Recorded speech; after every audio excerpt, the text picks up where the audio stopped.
What's up, everyone? It's Karthik with MoneyVest. So we've got a very important week coming up because not only do we have the FOMC meeting over in the US, but I don't see a lot of people talking about the Bank of Japan monetary policy in the conference as well, which is also taking place next week on September 19th and September 20th, 2024. So Bank of Japan preview, and we've got a very similar expectations of what they are going to do with their interest rates, because as we already know that as the entire world is focused on cutting interest rates, providing more liquidity and monetary easing to their respective economies, the Bank of Japan is on a very different timeline as they are looking to raise interest rates to further tighten the spreads between the USD and Japanese yen, and of course appreciate the Japanese yen against the US dollar in hopes of controlling and stabilizing their country's currency because of the massive imports that they have over on oil. So the Bank of Japan is set to hold their monetary meeting across 19th to 20th September. I'll go over exactly what this means and how hawkish they could be, and this right here are some of the expectations for interest rates. But then of course we also do have next week very important. So if you come over to the next week's calendar, we've got the FOMC meeting over in the US as well. Actually, this is going to be this past week here. So there we go. So 9/18, Wednesday, is when we have the FOMC economic projections. So we're also going to get the summary of economic projections, as well as the FOMC statement, the interest rate decision, and the press conference at 2:30 p.m. Eastern as well. So we've got Wednesday, 9/18, FOMC, and then Friday, 9/20, we've got the Bank of Japan. And I also want to go over the liquidity of this market and the spreads that we're seeing on the S&P 500 futures, which again is a bit of a reflection of where the market is, and some short sales between Nvidia, Broadcom, and Tesla as well. So hope you all enjoyed this video, find it helpful. Make sure that you drop a like. All I'm asking in return is that you share this video with your friends and family, other traders, investors that can help you better understand what's going on in this market. So I would really appreciate that. Share this. It's really word of mouth and recommendations that help our channel grow. So first things first, let's talk a little bit about the S&P 500 and what really transpired last week. We were up a little bit over 4%, so one of the best weeks of 2024. And from this lows of about Wednesday, 9/11, and this is really where that volatility and that volume essentially drove this market higher. However, I think it's really important to understand that this is a very thinly traded market. And when I say thinly traded, I mean there's not really a lot of depth or legs in this market rally. And I'll go over exactly why that is. But this right here was, of course, the entire rally for the market, pushing up from about 5,400 back up to over 5,600. So that's a 200-point rally, or a little bit over 4%. And that pretty much, was the entire week. I mean, we really got started on Wednesday after Jensen Huang started talking. And then we saw a significant increase in the market momentum here. If you really just plot volatility on the same time frame here, you'll notice the volatility absolutely got crushed. During that time, we saw a little bit of a pullback from highs of about 23. So that's where we were on Friday. So last Friday, as we know, the first week of September was pretty brutal. So we saw a little bit of a sell-off, a little bit back and forth, and then of course getting crushed down to around 16.3 here. So the VIX really just went from 23 down to 16, a little bit over 9, almost 10% sell-off here in the volatility as well. I think that might be a little bit more because of the what we're seeing for the ratios. So that was a 30% sell-off in volatility. Now let me just come over to this and what this essentially represents, and you can actually access this on the CME website as well. This is a liquidity tool.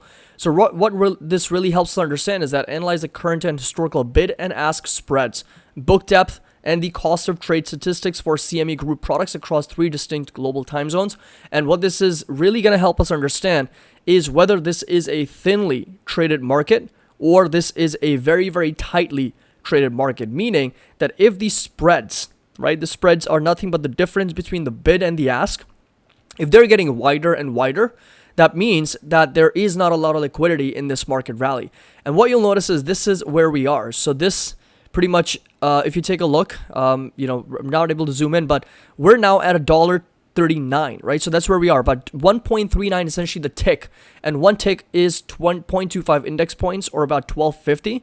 So we're if you're at $1.39, so 1.39 times 1250, we're looking at about just over $17 in that spread for S&P 500 futures between the bid and the ask, right? So that's where we are. This is the highest level as you can see, September 11th, highest level that we have seen going back as far as June of 2024. So we've seen these, markets in the past where there has been, liquidity that's been vanished from the book depth as well, which is going to be this chart over here.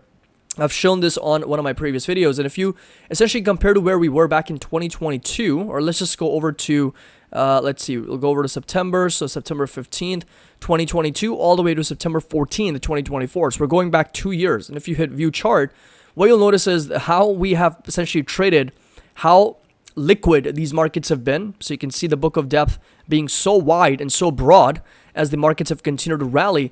But then take a look at what's happened more recently, right? So going back as far as August 5th, the blow up of the yen carry trade, the book depth essentially got cut in half. And then if you come over to really where we are right now, so if I zoom in, and this right here, look how narrow this has become, especially when we have started to move up a little bit, right? So we have continued to move higher and higher, and just take a look at this book depth, which is really, really thinly traded. And if I come over to some shorter time frames, so let's just go over to 2024, we'll just go over to the last month here, September pretty much. Once again, let this chart load, and you can see that we were pretty broad, and then last couple days, this is September 11th, really when that rally begun, right? So this right here, going back over to S&P 500, this is really when we saw that rally sort of started to pick up on September 11th at 10:30 a.m. Eastern, and look what happened on September 11th. Like, it's a really, really narrow depth here in the book, widening out just a little bit towards the close of the day, close of the week, excuse me. But again, very, very narrow compared to where we have been in the past. Now, why would that be? Like, why would that be that there are no there's no liquidity, not a lot of trades that are actually taking place? And you can even take a look at the volumes here, the volume profiles on many stocks, like for example Tesla. If you come take a look, 59 million shares traded versus 76 million. That's been the average 30-day volume. If you come over to Nvidia, I think Nvidia also was pretty thinly traded, 238 million. That's it, right? Versus 358 million. And then if you come over to, let's say, for example, Apple, we had a little bit over 36 million shares traded versus 49 million. So that in itself is telling you, okay, there's not a lot of volume, there's not a lot of tradable activity here. 26 million shares on Amazon versus 40 million. If you do the math here, 26 divided by 40, we're looking at about 65%. That's it, right? 65% of the average 30-day volume that's being traded. Now, I've got a reason for why that might be happening, is because I think a lot of the rally that we witnessed on Wednesday, September 11th onwards, right? So towards the last 3 days, as the markets pretty much ripped, over 4%, as I showed you over here. So this is the entire rally, happened on the back of a potential short squeeze. Now, why would I say that? Because if you come over to some of the short interests on a lot of the prominent names, like for example, Nvidia, short sale, you can come over here. This is reported by FINRA, and if you come over to the daily time frame, you'll notice a significant reduction in the shorts for Nvidia on September 13th, on September 12th, and September 11th was kind of that peak, right? So we pretty much hit that highest level of 158 million shares being traded. We also know that Jensen Huang was speaking at the Goldman Sachs conference right about that day, and that was around the 10:30 a.m. Eastern. So I have it on very strong account that it's possible that if I start to plot Nvidia's chart here, right, on the same price scale, you'll notice a significant increase, right? So if you come over to Friday, then this right here, September 10th, and the majority of those gains for Nvidia essentially came on September 11th, right here. So Wednesday, September 11th is when we saw the significant increase in Nvidia's price action, over 9%, followed by another 2-3% here, and they're pretty much closing in flat on Friday. But the bottom line is another 12% increase between Wednesday and Thursday. And if you come over to these charts here, as the short interest came down, we saw a significant increase in the share price. That goes to show a lot of short sellers essentially covering their positions, buying to close or buying to cover. As a result, driving this liquidity out of this market, but at the same time, also pushing prices back up on the back of this Jensen Huang conference at Goldman Sachs. Now, a lot of things, same thing happened with Broadcom as well. So, we did have the entire semiconductor sector pretty much pushing higher. So if I come over to semis, you'll notice that we did see, majority of those gains in semis, and Broadcom kind of witnessed another 2%, very similar price action. So if I essentially plot for AVGO now at this point, almost very identical. You can see the Broadcom just absolutely ripping, after the after the September 11th event here. So this right here is September 11th, pushing up a little bit over 9.6%, then followed by another 3-4%, so pushing up to over 14%. Of course, it was pushing up prior to that, so basically on Monday, the rally began, but I'm just going over the majority of those moves, and pretty much the entire week here, pushing higher, and volume once again for Broadcom actually was a little bit higher than the average 30-day volume, as the short interest, which is in blue, started to come down, and we're seeing that big increase once again. Now, let's just go over to the Bank of Japan expectations.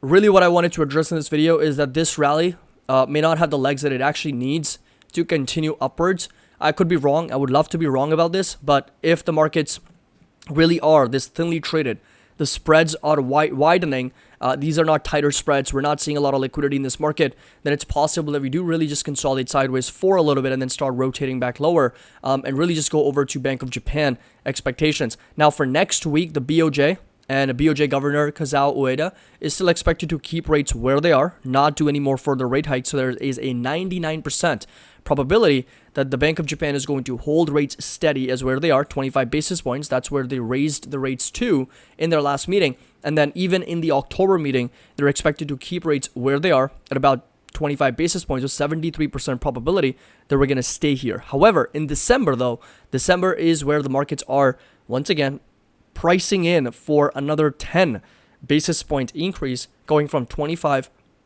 to as much as 35 basis points, keeping them there. And then really just March 2025, as the markets are pretty split between another 10 basis points or keeping them where they are. So this is the most up-to-date September 11th projections for interest rates according to Bank of Japan based on the Fed Funds futures. And this right here, 10 basis points potential increase in December. The next meeting on Friday, expected to keep them where they are, but really the whole idea is going to be similar to FOMC. What kind of message do we really get from Bank of Japan? Because as we know, if you come over to the US 10Y minus JP 10Y, that's the 10-year yield minus the 10-year government bond yield over in Japan.